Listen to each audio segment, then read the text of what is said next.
Nous sommes, comme vous savez, en fin de mandat et comme il est de coutume, et c'est prescrit dans le code électoral, nous sommes venus remettre le rapport final des élections générales au chef de l'État et lui parler un peu évidemment de ce que nous avons pu faire. Profiter de l'occasion parce que c'est la première fois qu'il recevait la CENI en tant qu'entité,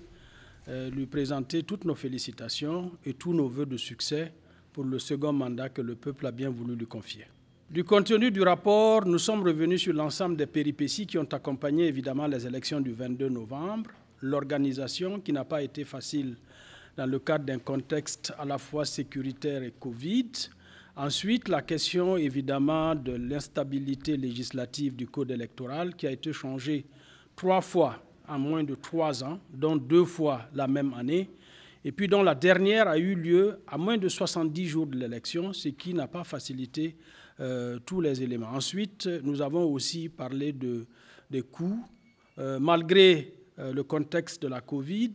malgré le contexte de l'insécurité, malgré le fait que les Burkinabés de l'étranger ont voté pour la première fois, notre budget cette année, pour l'opération électorale seulement, non compris évidemment l'enrôlement des électeurs, est autour de 21 milliards. C'est-à-dire que nous avons fait moins cher que l'élection de 2015 en matière évidemment du coût. Malgré le contexte des Burkinabés, que le Burkinabé de l'étranger ait voté pour la première fois, malgré la situation de l'insécurité, nous sommes à 21 milliards, ce qui amène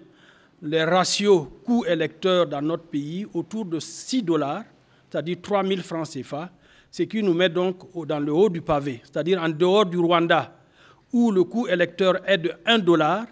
nous sommes parmi les pays qui organisent les élections les moins chères en Afrique. Il y a des recommandations qui ont été faites, notamment sur la stabilité législative, parce que si nous avions su,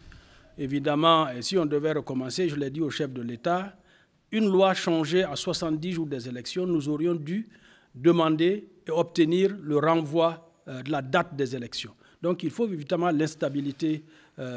législative pour permettre donc que les élections se tiennent dans les meilleures conditions. Il faut aussi naturellement travailler sur les coûts et pour les amoindrir encore.